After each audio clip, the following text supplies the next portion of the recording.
So hi everyone, my name is Denis Kalishkin. I'm a principal at New York Venture Capital, and for the last couple of years, I've been running this initiative space, Ask VC, uh, and try to provide some helpful resources for entrepreneurs and future founders along the way of their running business.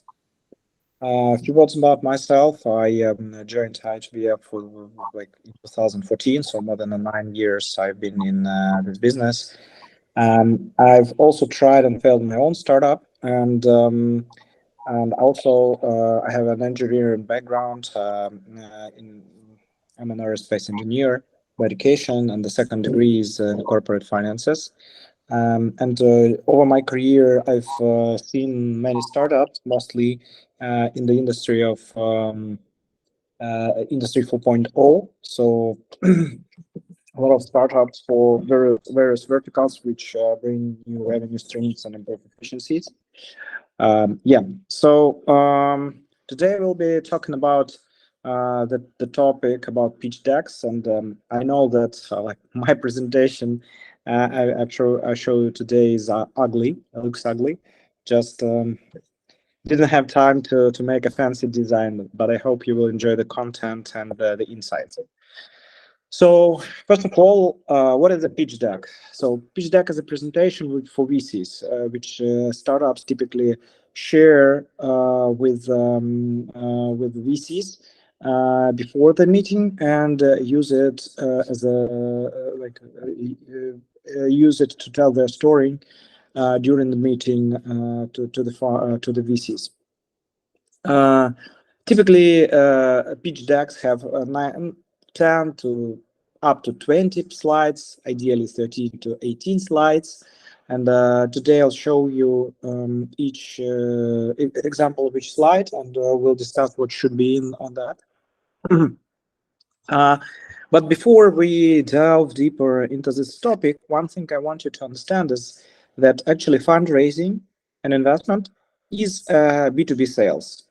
So we just have different names for exactly the same things which you have in B2B sales. So meeting with a VC is just the first meeting or the qualification meeting where with a B2B sale with a potential client. And pitch deck, it's just like a sales presentation. But in case of fundraising, you sell shares of your companies. Okay, so a little bit of history. When I started working in venture capital, pitch decks were not like that widely spread, and it all like the way you interact with investor actually evolved. So 20 years, 30 years ago, startups were writing business plans. It's like 40-page document, like a lot of information there. But in our nowadays, like writing such detailed business plans, it's just a waste of time. And around 2008, it started earlier, but like some standardization came around 2008, 2009, when many startup founders started to use more or less, standard pitch decks, showing the information to the VCs. I'll show you later a few examples. So pitch decks. So like over the years, the industry like developed the framework how to present a company properly and efficiently in terms of time consumption. Um, and my belief is that in 5 years from now, pitch decks will be obsolete. So, and the reason for that is now venture capitalists use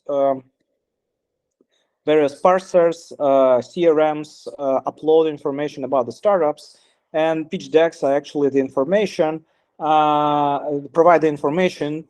They just need to fill in their like scoring scoring documents and in their CRMs. So, having some information locked in PDFs and, forcing analysts to upload this information manually, it's just a waste of time from the both sides. And actually, like having fancy slides with slick designs is not what VCs are looking for. So my belief is that in the future, startup founders will be filling in some interactive forms like, those which you fill when you apply for Y Combinator. And this information will be represented in various forms automatically, and you wouldn't be putting together pre-pitch deck. And actually, NFX has already made the first step in this direction. There is a service BriefLink. This is another service along with this DocSend, which typically startup founders use to share their pitch decks with VCs. And what is cool about BriefLink is that they have built-in metadata. So you not only see the presentation of a startup there, but you also see like the links for the LinkedIn profiles, some data about how you calculate total addressable market, and some links to the competitors. So this is the industry is moving there, and I hope like in the future the next wave of entrepreneurs wouldn't be suffering putting together pitch decks, and my current lecture will be obsolete. But you're raising money now, so it's it's mission critical for you to understand how the market works now. So I'll show you the slides, and today we will talk about Sequoia Capital pitch deck template. So Sequoia, you probably know, it's one of the best venture capital companies in the world. And years ago, they provided like a 10-page pitch deck template, which you should fill in like when you're raising money. So we'll go through it and look into some examples. So these are 10 main topics you should cover in your pitch deck. Let's look into each of them one by one and see the examples. And I hope you will use this template and check your existing presentations and use this template while you will be putting together your next presentation for investor. So first of all, every time you tell a story, you need to and when you talk to a VC, you need to tell a story. Actually, when you want to sell anything to anyone, you need to tell a story, because people love stories and because people understand stories better than like a number of facts. So every time you start a story, start telling a story to someone, you'd better make a short introduction what we will be talking about in the future. So the first slide is like the first page of your presentation should explicitly saying what exactly your company is doing. So it's called company purpose. It could be like a one-liner saying we are building a B2B marketplace for agriculture in Kenya, for example, or something like that. But it simply puts in the content, and sometimes you can see like pictures there, but it puts the investor in and the person reading in the context what we will be talking about in the future. It helps better understand the business model and the target niche you're addressing to. So here and in the future, in the next slides, you can see the links below, in the down in right corner of the presentation, and you can click on those links and see the full presentation of the slides. I took the slides from the presentation using this link. So this is like iconic presentation of Airbnb for the seed round, and many entrepreneurs use Airbnb pitch deck template use this pitch deck template for putting together a presentation. So the company purpose for Airbnb was like Airbnb. This is their logo, and then a simple slogan. book rooms with locals rather than staying at rather than hotels. So it shows that like a person should stay in flats when they travel, booking it from local citizens rather than staying in hotels. And we will tell you in the next slides why this is important. And this is a company purpose web slide for Uber. So what they show here is that we'll be talking together today about the next generation of car services, taxi services. And you see the picture that there is a cool car, and there are mobile phones, and you can probably you can book book a taxi using a phone. Then, when you talk about your business, you always start with the problem, and then you tell how you're going to solve it. So, describe when you talk about, like, on the problem slide, you typically talk about, like, what is the pain of your customer, who are your customers, and what is their pain, and how they suffer, how they lose money, and why the status quo is really is really struggling for them. And also at this slide, you need to address you need to tell us how the existing clients, your potential clients, address the issue now. Because if there is a pain, and if people are willing to pay for the solution, they typically address the problem somehow. Like another option, if they ignore the pain, it means that, like, they could live without with it, and they are not ready to pay for for the product. And the main problem, the main thing you need to address at this slide is showing that the problem is real, and the clients are paying money for solving it somehow, and that this problem is that, and if you sell the problem, you will provide them with a painkiller, not a vitamin. So it means that your product, you need to show this slide that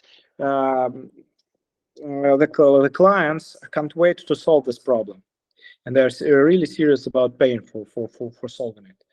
And here's an example of the slide in Airbnb. So how they describe the problem. So price is important for our customers when they are booking online. Another thing, if you're staying in a hotel, you as a traveler stay disconnected from the city and its culture, and like how people live in the city. And there is no easy way to book rooms from locals and become hosts. And there is, like, obviously that it's not easy for if someone would like to book a room, it's not easy, and then it's not cheap for them to book such a room instead of staying in a hotel. So and the problem for Uber was the Uber described the problem this way. So most of the existing taxi services using inefficient technology, so radio dispatch, common cars. So the user, like the customer experience, is not perfect.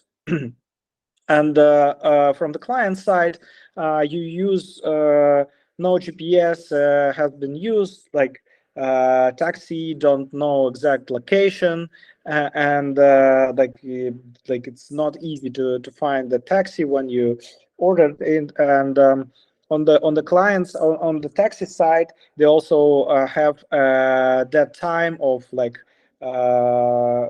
roaming idle on the streets. So, like in 2008, the industry wasn't efficient. Then, when you describe the problem of your client, you need to demonstrate your solution. So not the product, but like explaining the way how you plan to solve this, and show also where the product physically sits. Probably provide the use cases, ideally the clients, like your happy clients, how you solve the problem for them. When we talk about like product physically sits, so for example, you could provide, for example, you are doing a delivery service solution, provide a solution for delivery using drones. So you could produce the drones, not doing delivery yourself. So in this case, the product is the drone. You could instead like purchasing the drones and providing a marketplace where like anyone could order the delivery, and you will be doing it. In this case, your product physically sits in a mobile phone for the client who is using this delivery. We'll talk also later about it when we'll be talking about the business model. So in case of the solution for Airbnb, they explained it this way. So it's a web platform where the users can rent out their spaces to host travelers and help them save money when traveling, for hosts make money when hosting, and help share the culture when people stay in those flats. Then very important slide for all founders is why now is the right moment for your startup. Because when you typically look at the solution, from technology point of view, it could be done like easily 5 years ago, but for some reason it didn't happen earlier. So with startups, you need to look into what changed on the market or what changed in technologies, so that the solution became available now, but it was not available 5 years ago. Because if you don't have the right answer for this question, probably there is some problem with the market. And if you tried, and there are some the graves of the previous startups which tried it and failed, so you'd better understand this driver, because the right timing for the startup is one of the key indicators of the future success. So when you talk about why now is the right moment, first of all, you set up the historical evolution of the category, what's changed in the market, what was happening previously, what are the trends which are now making it the right timing for your solution. And as I said, it's not only mission critical for the pitch deck and for fundraising, it's actually mission critical for you to understand, because it determines will be a business successful or not. And for example, there is a company Dropbox. This is how they made the slide. So at the moment when they were going to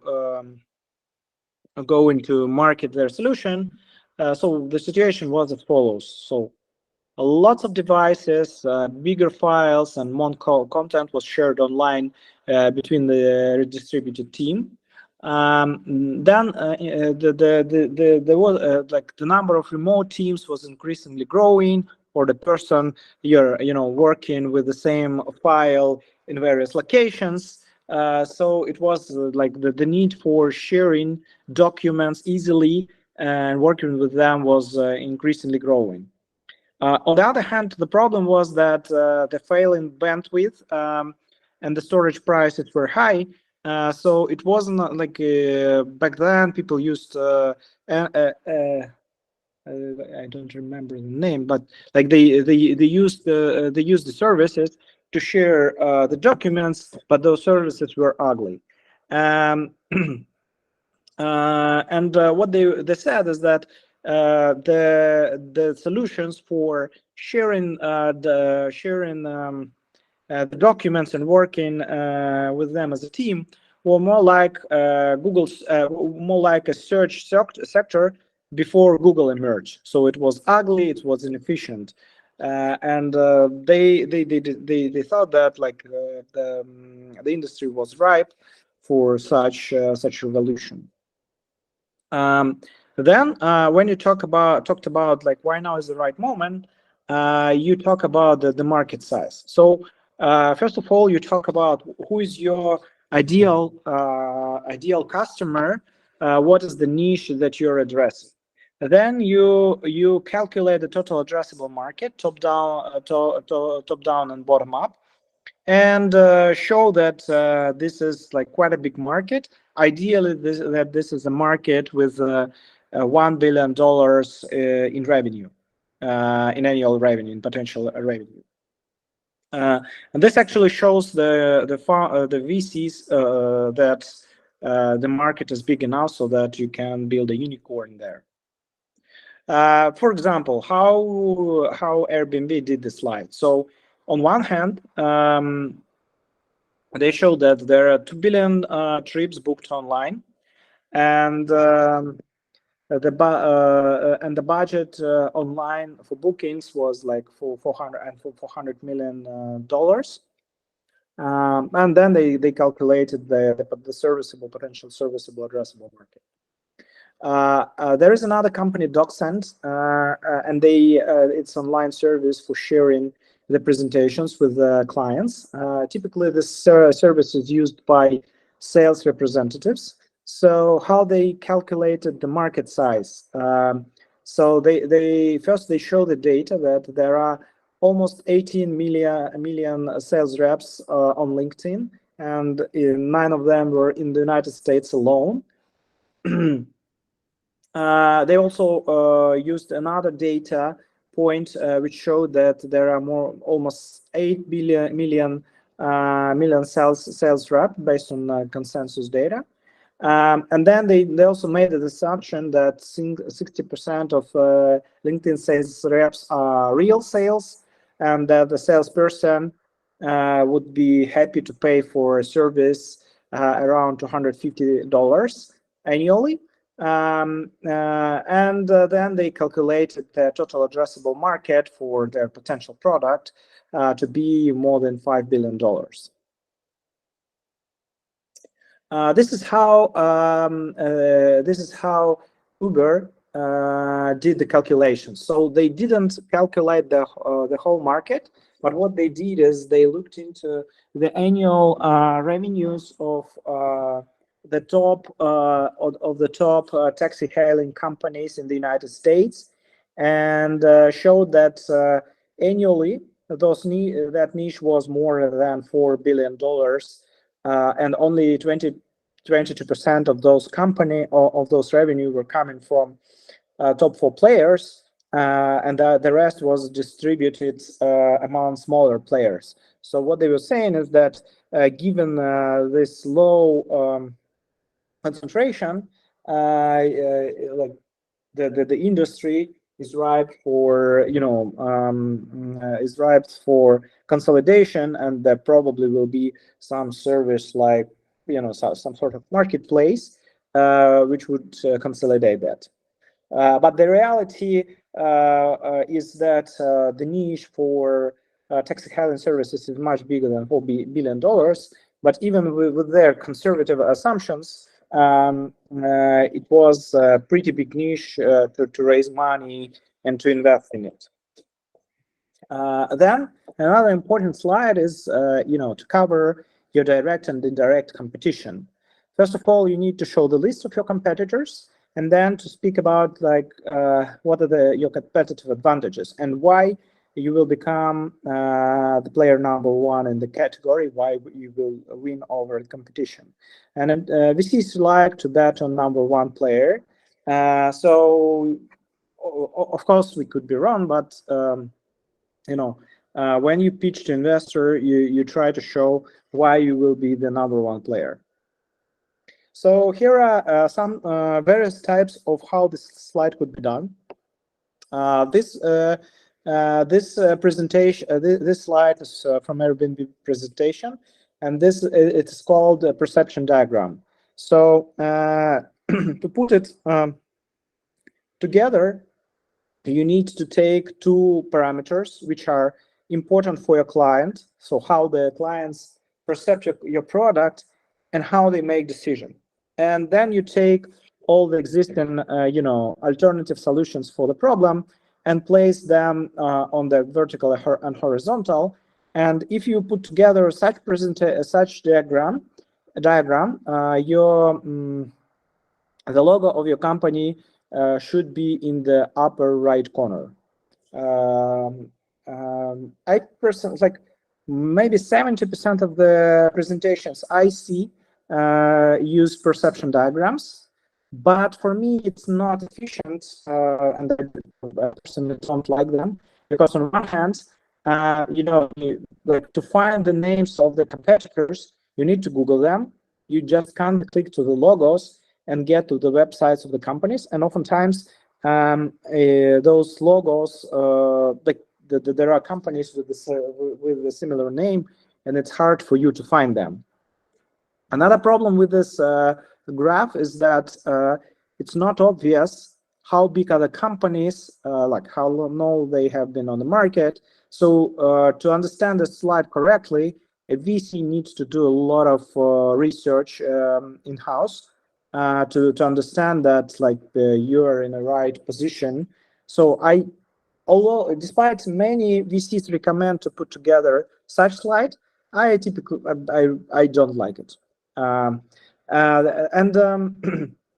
You also can do it in two slides, and on the second slide you could describe why what are the advantages of your solution versus the existing solutions.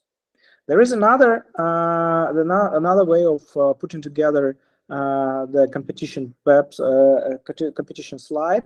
It's called Pareto diagram. Probably 5 to 10% of the presentations I see put together such diagrams. It's also not that informative, and typically people use such slides in case that there are many alternative solutions to solve the same problem. So the field is really noisy. So that's why people use such slides, put together such slides to show the place your startup takes on the market. And this is another way of showing your competitive advantages over competition using a table. In this case, particularly, this is a Dropbox case. People only show the technological advantages and say nothing about the business model, the pricing, and some business parameters of the company. So to me, it's also pretty good slide, but having more business parameters would be better. And if you make this slide, so you see that in the first column, you put your solution, and then you show what are the advantages compared to the next best options, typically the direct competitor, and the alternatives with a slightly different business model. So I typically improve the previous slide and add a few business parameters to the previous slide, like the founding years, how many money they raised, if I know something about revenue and the user base, if I know something about the pricing model, and also if I know something about the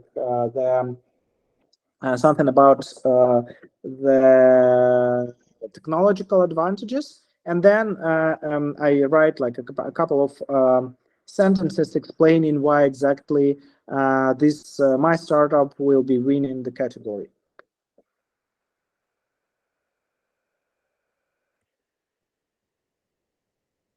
Yeah, the next slide is a product. So you need to show explicitly how your product or service looks like, how it functions, what are the features.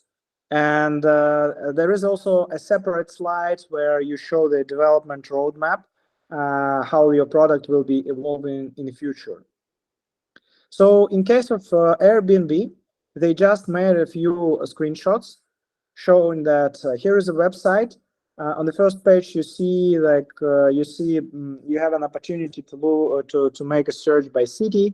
Then you can review the listings, and then you can go to exact listing, read information about the host, and book it right away. Another important slide is business model. And it could be actually done in several slides. So first of all, you will talk about the revenue model and pricing, because exactly the same product or service could be delivered differently. For example, if you provide a CRM solution, you could provide it on premise, or you could provide it as a cloud service. Then you have different ways of charging the user. You can charge per seat, you can charge per company, you can charge per number of clients which they have in the CRM. You can charge them per module, per different, like the number of modules they use, and stuff like that. So be explicit about the exact business model and exact like pricing model which you employ. Then you can also talk about, on a separate slide, you can talk about your average account size, average annual revenue, lifetime value of your client, the ratio of lifetime value to customer acquisition costs. You can talk about sales distribution models, because sometimes you can like use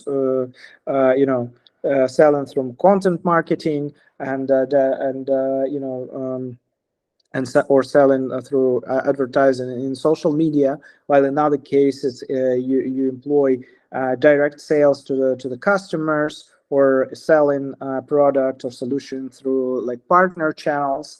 And then, especially if it's a B2B sales, you can show like the customer pipeline, the number of clients there, maybe like the most like the biggest names or the biggest achievements in terms of like contract value, potential expansion within the existing clients. So anything you can, or like some meaningful partnerships which will become your sales channels. So anything showing that you can, support the revenue growth within the next 18 months. And for example, in terms of Airbnb, they say that like they take 10% commission from each transaction, and then they multiply the number of transactions by the commissions, and show that like the revenue for a company could be like $2 billion in a couple of years. Then, especially for early stage startups, you need to show your team. And first of all, investors pay attention to the team of team of founders, the CEO, CTO, those people who have like the biggest shares in the companies, because these are the ones who have skin in the game, and like if anything goes wrong, these are the people who will be saving the company. Then you can also show the board of directors, the board of advisors, meaningful C-level managers if you hire them, if they have shares.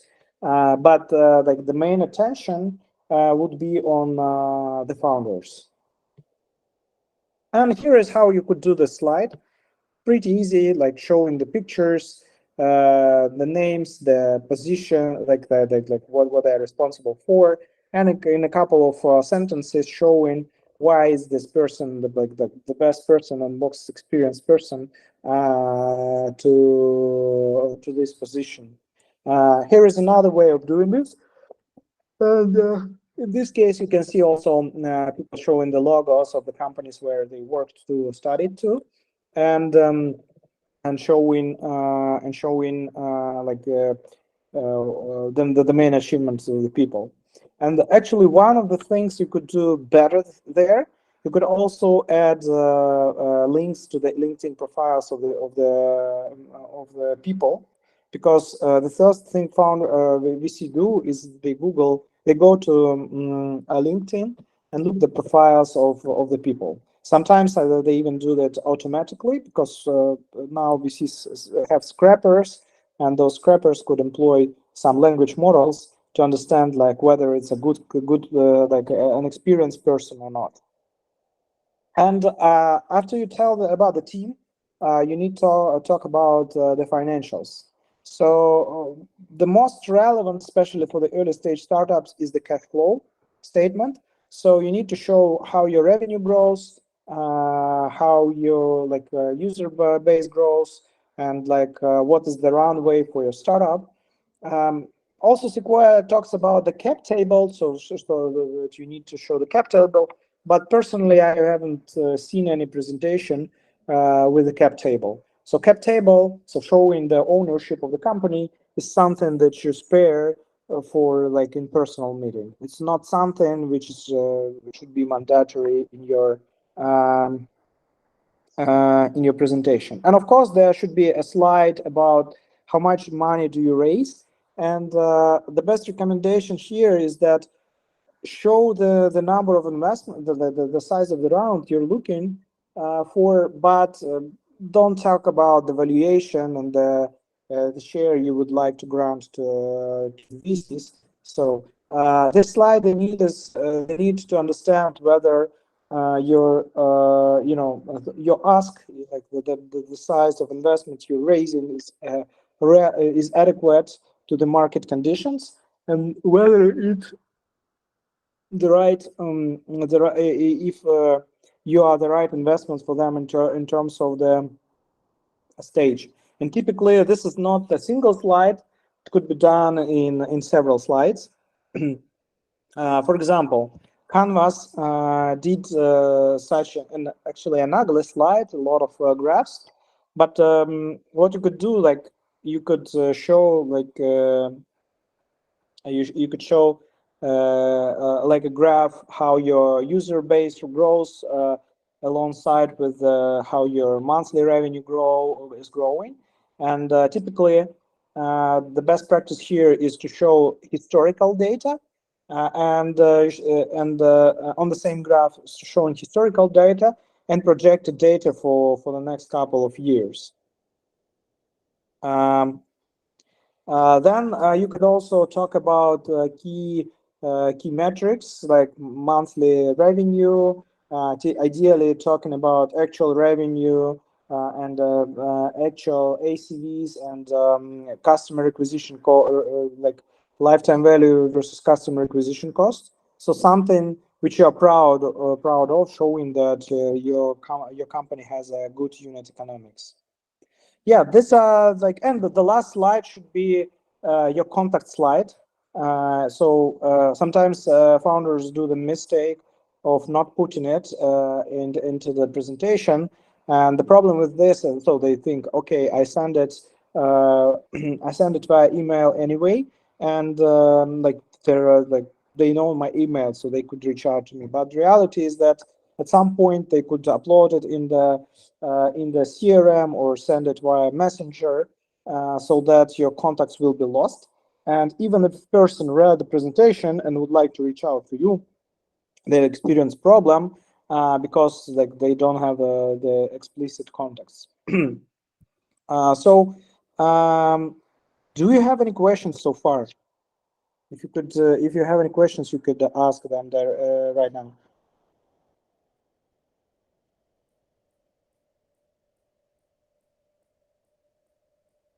Okay.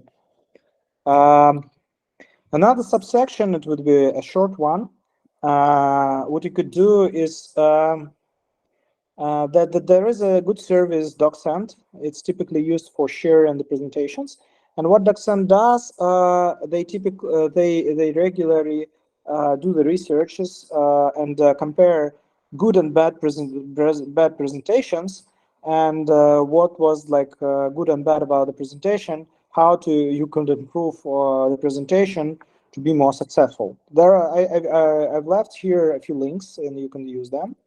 So first learning from this research is that even in the United States, it typically takes around 6 months to raise a round. Like if you're starting talking to investors, just be patient and make sure you have enough time before you run out of cash to close the deal. So you shouldn't be raising when you like have only 1 month's money left, because like the chances to close the deal are almost almost zero. The other finding is that sometimes founders believe that like the more meetings you do, the better. But actually, you'd better do fewer meetings, but with more relevant people, rather than sending like thousands of emails to anyone. And I oftentimes receive emails called like founders called contacting me, but they are very at an irrelevant stage, like very typically too early, and their business model in terms of geography or their geography. So their investment opportunity is out of my investment mandate, so I can do nothing with them. So it's not easy, but you'd better reach out to fewer numbers of more relevant investors than just sending your deck to anyone. And when you do the meetings, you need to schedule them. Like you need to have a like a month or something for intense meetings with investors, because you will need to do a lot of them. And every time you meet an investor, you're pitching, you're making a pitch, and you're getting the feedback and trying to understand how you could improve the presentation. So, as I said, like based on the research of DocSend, the number of meetings doesn't directly correlates with the success of your fundraising. So an average number of meetings is around 40. I told you at the very beginning that VCs like stories. Not only VCs like stories, everyone likes stories, because for us, it's having a narrative is making something to understand better. And also keep in mind that when you share a presentation, it takes only 3 to 4 minutes for a VC to read it before they decide to meet you or to skip the meeting. So I also said to you that on one hand, there are a lot of templates and best practices you could find on the internet when you're putting together a presentation, and there is a pretty good Sequoia pitch deck. But pitch decks are guidance and recommendations. They are not dogmas. And if you believe that to explain something better, you need an extra slide, so change the the order of slides for the sake of clarity, or for the sake of better pitching your company, do that. Don't be obsessed with the templates and best practices. And one of the good examples, for example, you're doing a startup, and the biggest advantage of your company is having a second-time founder, like a team with a second-time founder. So you could show this slide with your team at the very beginning. So could you tell about the problem, you tell about the solution, and you say, okay, one of the best and things you need to know about us is that we are a very experienced team with a lot of exits, with a lot of expertise in the field. So we will be definitely the ones who could deliver the solution. And then you talk about attraction, you talk about how exactly you plan to make solution and stuff like that. If we, for example, your traction is your advantage while you have a more junior team, Then before talking about the team, you're talking about the traction, your achievements, and like the plans you have, while showing the team later. So you try to focus the attention of the VC on the more important things they need to know about your company. And here are a few numbers. DocSend shows that typical fundraising takes 12 weeks, 40 meetings, $1.3 million in the money raised, and 19 slides, and around 4 minutes to read by investors. And there are a couple of slides showing that like the more meeting doesn't mean the more successful fundraising.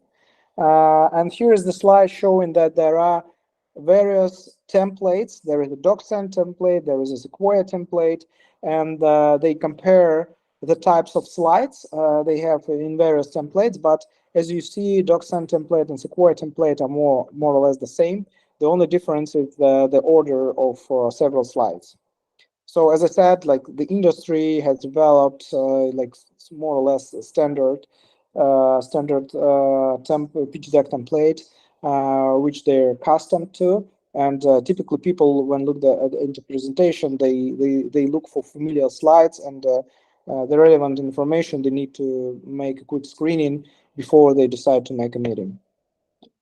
So, and this is how DocSend compared successful and failed decks. So you can see the red, in red, the statistics about the decks of presentation decks of the companies, and on the vertical axis you can see the number of seconds investors were reading the given slide. So we'll look into the statistics. So first is company purpose. As you remember, it's a simple statement. What exactly is the company about, and or what they are building? So if you put together, if you make a clear company purpose, if you boldly and simply stress what exactly your company doing and who is the target client. So typically we see it spend like 10 seconds, 15 seconds to read it and move forward.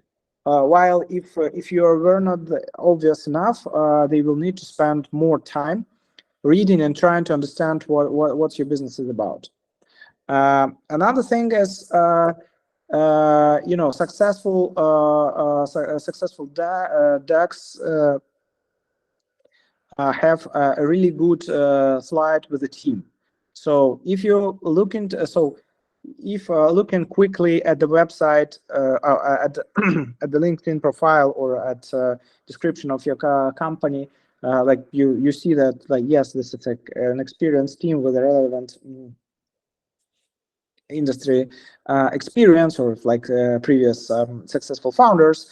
Then you don't need to spend a lot of time doing your research on LinkedIn and trying to give a second chance and better understand whether it's a good company, it's a good team. While if this slide is not obvious and you don't show explicitly all the advantages of the team, then VCs need to do a lot of research, and it takes more time. Then talking about the product. So the question was, what should be in the team slide? I've previously shown it in like a couple of good examples of team slides previously. So typically you show the name, the LinkedIn profile link, a couple of sentences about why this team member like has a relevant experience to build the #1 company. So then if we talk about the product, we also see that like if you like put like if you explain the product in simple words, VCs will grasp it easily. So if you don't use specific terms which VC needs to Google. If you don't, if you're more or less like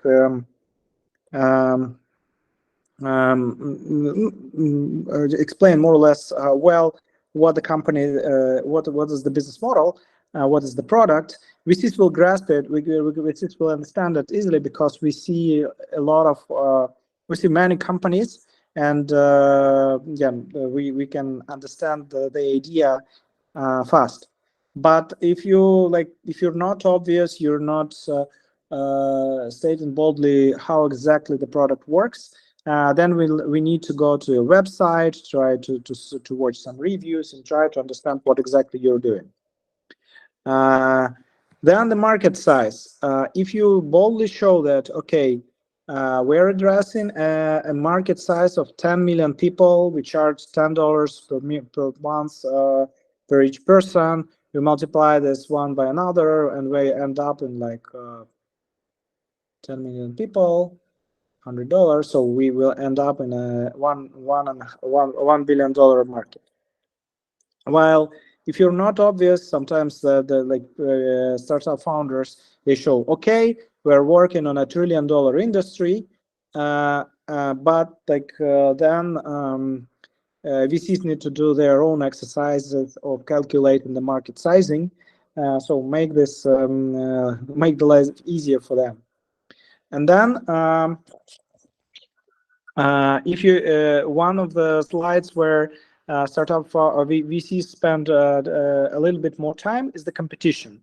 So what we typically do is we look what are the main players on the market, if they raised money, how long they have been on the market. And typically you see that if VCs spend less time on the competition slide, it typically means that entrepreneurs didn't show any competition or did it very poorly. So competitor slide is pretty important. And the last but not the least, VC spend a lot of time around financials, around like your actual traction. And here startups typically try to hide the ugly naked truth and show, like, they don't show the actual revenue. They say we have a booked revenue of this number, or they don't show actual number of clients on actual, like, ACV, but try to hide the ugly fact that they don't have revenue, or like have only 1,000 in monthly revenue, and showing like big potential, like gross bookings or something like that. So this trick is actually a very cheap trick. And VCs will figure it out anyway before they schedule the meeting. So you'd better show the real situation, because it will help you to schedule a call or a meeting with a more relevant person. So and like one of the mistakes I also want to focus you on is that typically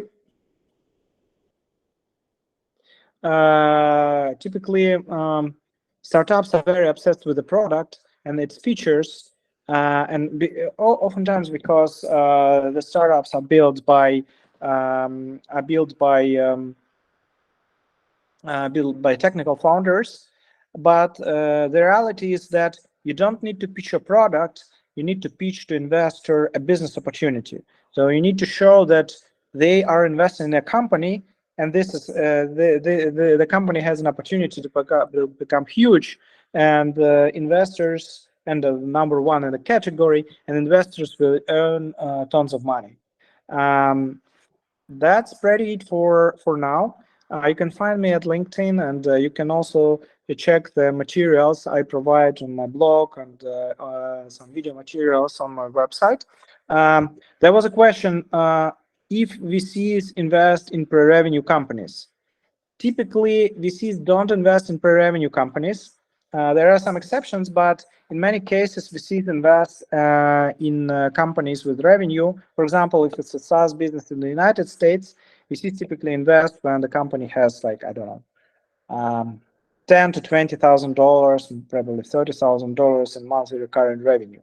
There are exceptions. For example, if the founder is experienced, this is the second time founder, or like very big expert in the field, or some other things which you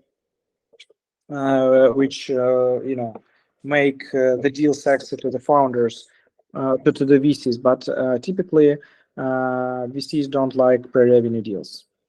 Okay, this is it for today in terms of the slides. If you have any questions, feel free to ask them. And I hope this presentation was useful for you. So do you have any questions?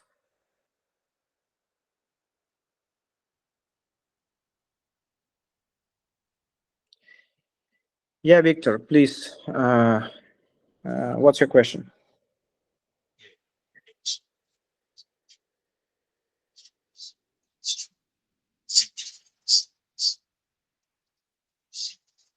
Hello? Me now? Yeah, I hear you now. Sure. Okay. My question was, first of all, thank you for the presentation.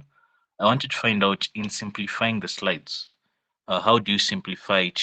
Because most of the times you usually put in like information to back up what you're saying on the slide deck. And you're saying that the investor should be able to read and understand at a glance what you're saying on the slide. So do you have to explain everything on the slide, or how do you simplify it? You mean, so first of all, there is a balance between like very information intense slides versus like slides with only pictures. So there are advantages and disadvantages for both of those types. So if you the second type, when you show like just the pictures, like this like Steve Jobs type slides, where you show the picture of the phone and say, okay, this is it. So those types of slides are typically used for presentations like pitch competitions, when you're on the stage and you talk about your startup yourself. So then you don't need to put a lot of text. But like putting a lot of text and a lot of numbers, a lot of graphs on the slides is not a good practice, because as I said, like people read your presentation for almost 4 minutes. So it's almost impossible to read all the information of the slide. And you probably mentioned when I showed you the slides, there were like very few graphs, very few words. So probably one simple idea per slide. And actually, Okay. your presentation doesn't need to contain all the information. And the pitch deck you sent via email before the meeting, it could be shorter than the presentation you use during the meeting, because you can have an appendix and having like 5 to 10 to 15 slides covering various topics. So because when you send a presentation, you have like a few minutes for a VC to read it. But while you are on the call or on the meeting, you will have at least 30 minutes to talk to investors. So you will have like 10 to 15 minutes to pitch your company, and then you will have an opportunity to answer the questions of the VCs. Did I answer the question? Yes, you answered it clearly. Then the final one was on the market sizing. Okay. Usually, they usually have a challenge with estimating market sizing, especially. Let me just use my example. We are building hospital management information systems for primary healthcare facilities in Kenya. So, while doing our market sizing, we usually use the market size of digital health in Africa, then try to estimate what it will be like in Kenya using percentages. So we'll say like the market size of digital health in Africa is, let's say, $86 billion. Then you say like Kenya might be 26%, then check 26% of 86 billion US dollars. Does that suffice, or do I have to do a lot of work on that? Yeah, you need to do a little bit of work on that. So actually, I have another video on a total addressable market estimate. so you can check it out on my YouTube. But you'd better do the estimate bottom up. For example, how do you charge your clients? You probably charge per clinic, right?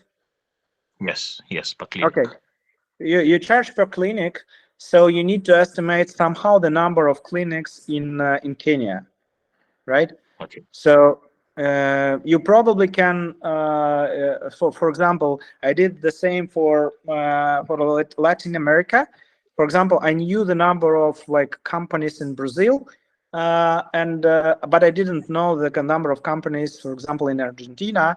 But I suggested it's more or less proportional to the number of of number of people living in the country.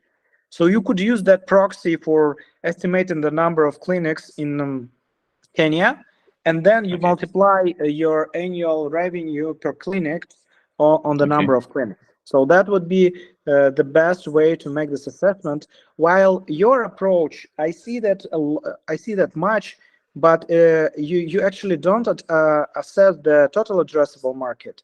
You assess potential addressable market, and the real share of for your solution could be like 5% of that, because depending on the business model, if I believe you provide a software solution, right? Yes, SaaS. Yeah. Yeah, you provide a SaaS solution, but while we talk about digital services, I don't know, it could be telemedicine, for example, and it's much wider than software services for healthcare, because you also the salaries of the doctors is also inserted in this number. So you'd better make assessment bottom up. And I strongly encourage you to take a look at my another video about the market sizing. All right. Thank you so much. Yeah, you're welcome. Do you have any questions?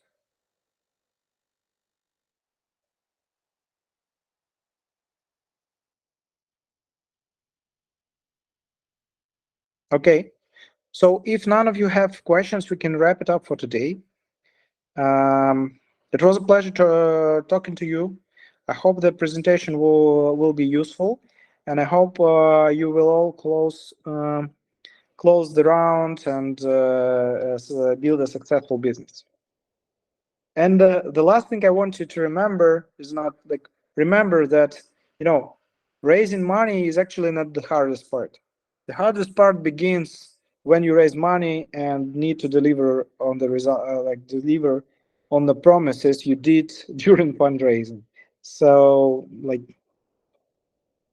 I wish you succeed in delivering the results and building the business, not only raising money, because it's just the beginning on the journey, not the final destination. Okay. Thank you for the call and have a great day.